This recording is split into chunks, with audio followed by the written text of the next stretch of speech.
In part 1, we built the Honey amp from scratch, starting with only a PCB and developed it into a finished project. In part 2, I demonstrated some of the sounds possible with the amp's internal speaker and with a do-it-yourself 2x12 speaker cabinet. In part 3, we will be looking at the waveforms produced by this circuit, which turned out to be unexpected and more interesting than I initially thought. So for our waveform study, we're going to be feeding my little giant amp here a sine wave from this old function generator, Heath Schlumberger function generator I picked up off eBay a long time ago. And over here I have a frequency counter so I can see what frequency is coming out of it. And so we're going to be feeding this sine wave into this AMZ pickup simulator, which I made a few years ago, and that will simulate the effect of a guitar pickup on the circuit. And now we're going to be looking at the waveforms on this Tektronix 453 oscilloscope that was made in 1969, which I recently went through and made everything back up to spec. And now in this video I can't really, with the equipment I have, I can't get around this duty cycling. You see this looks like it's flashing on the screen instead of being a solid trace. To my eyes it's flickering, but on the phone it's kind of doing this back and forth duty cycling thing, which is a little annoying. But when we get in the higher frequencies, that will be less of an issue. I think you'll get the point of what I'm trying to show you. So now I'm going to switch over to my tripod camera and let's get started.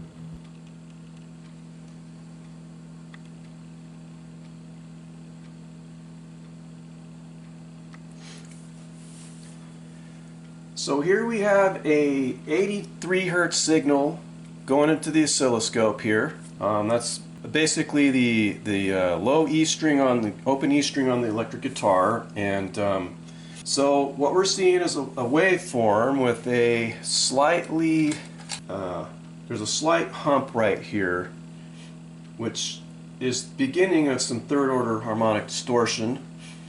Now as we turn up the gain, you can see it gets much more prominent here. Now you kind of get this double hump at the top. And as we turn up the tone control, you start to see a little bit of a spike right there, an additional spike. As we turn down the tone control, the waveform starts to look a little more friendly. Now, if we go up to 110 hertz, which is the open A string,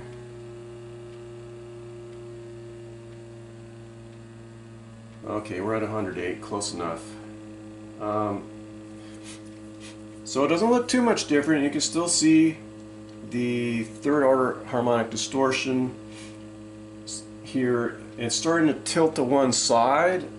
I'm assuming that's probably because we have the asymmetrical clipping diode configuration with the LED and the one in 4148. Once again, we have the little hump at the top. Now, as we turn up the tone control, that starts to get more prominent.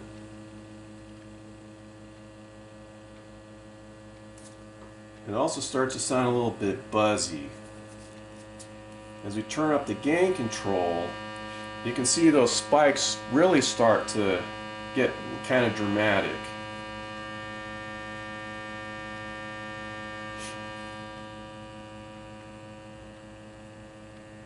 So it generally sounds better with the gain as minimal as you can get it and the tone control not turned up too high. So this would be with the tone control all the way down. Now let's take it up to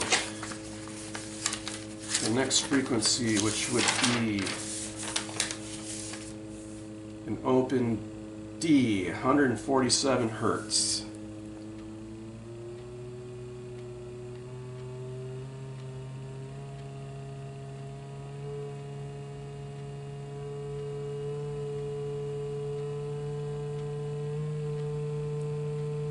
Alright, 149 hertz, close enough.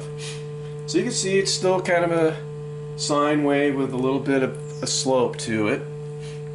As we turn up the gain control, those spikes start to appear. As we turn up the tone control, those spikes get much more prominent. So that's pretty consistent regardless of the frequency. So next we're going to go up to an open G, 196 Hertz.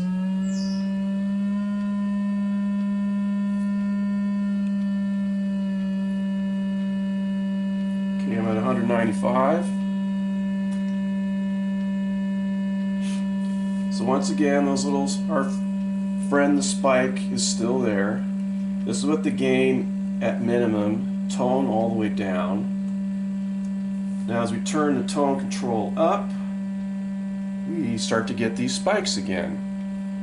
And as we turn up the gain, you can see those little nasty spikes will go off the chart pretty much.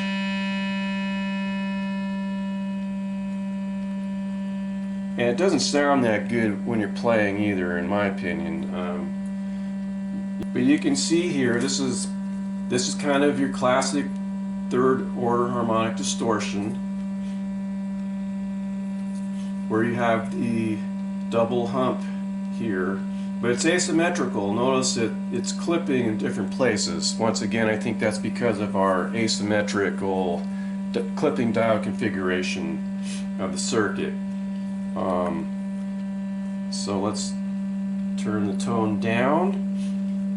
And the interesting thing is, I've found in this circuit, is we don't ever get hard clipping where we see like massively chopped, the tops of the peaks are massively chopped off and it's like a square wave with rounded corners. We don't ever see that in this circuit, which I found interesting. I was expecting to see like massively clipped sine waves, because it gets buzzy when you turn up the tone and the gain a lot, but that's not at all what's happening. So let's take this up now to an open B, 247 Hertz.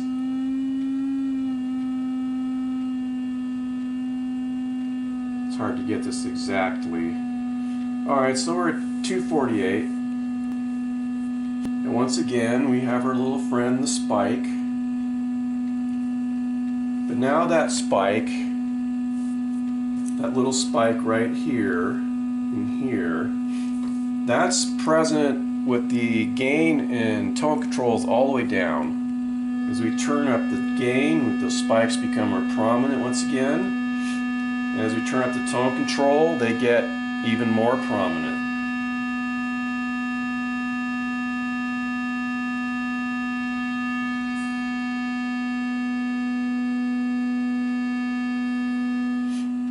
So once again, we're just seeing massive amounts of third order harmonics, basically. Now, if we go up to an open E, 330 Hertz. Ooh, I hit that right on the nose.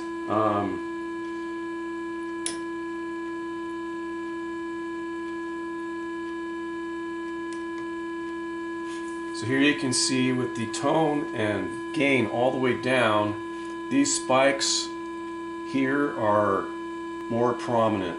Once again, we have, you can see the kind of the classic third order harmonic distortion, which would be this kind of a little hump with the spike on both sides. But it's asymmetric once again, of course. It should be asymmetric through all the frequencies because it's an asymmetrical clipping diode configuration. But this is where it gets kind of really harsh sounding. If you turn up the gain and then you turn up the tone control, I mean, look how massive those spikes get, and it just doesn't sound pleasant. So right now I'm simulating a single coil pickup. If we simulate a humbucker pickup with about 20K of DC resistance and about 8 Henries of inductance, it mellows that out a little bit, but it's still there no matter what you do. So let's put this back on a single coil configuration. There we go.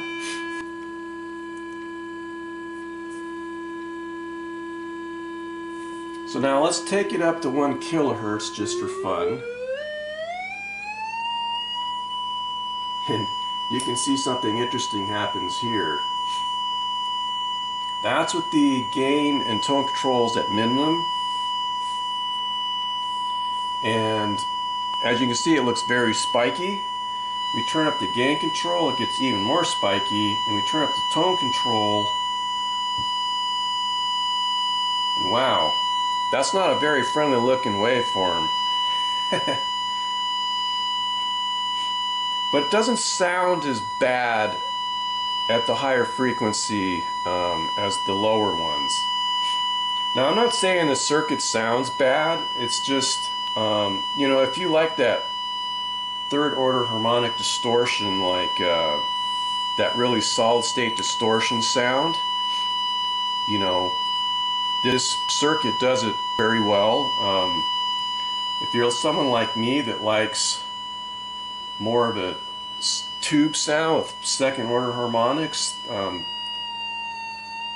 you know, this sounds a little bit more harsh, but at certain settings it sounds nice. I generally tend to use it with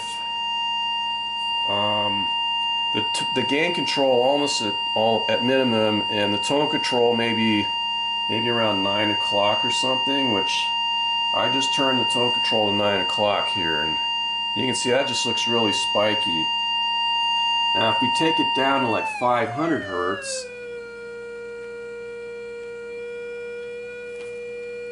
get that to trigger.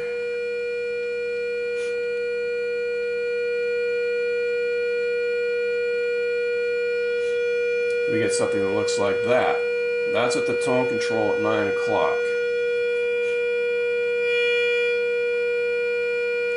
And as we turn up the gain, that gets kind of ugly too.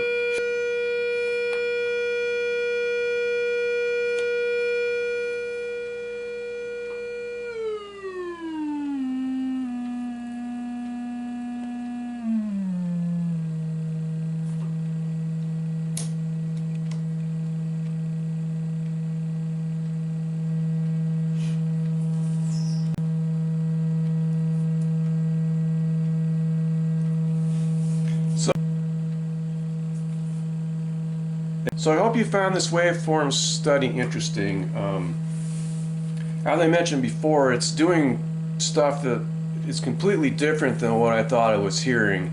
What I thought I was hearing is a massively clipped signal where you'd see a sine wave with the peaks chopped off and round, maybe not so rounded corners. You know, just massive hard clipping, because when you turn the gain and the tone way up, it gets buzzy, but it's kind of a harsh buzzy.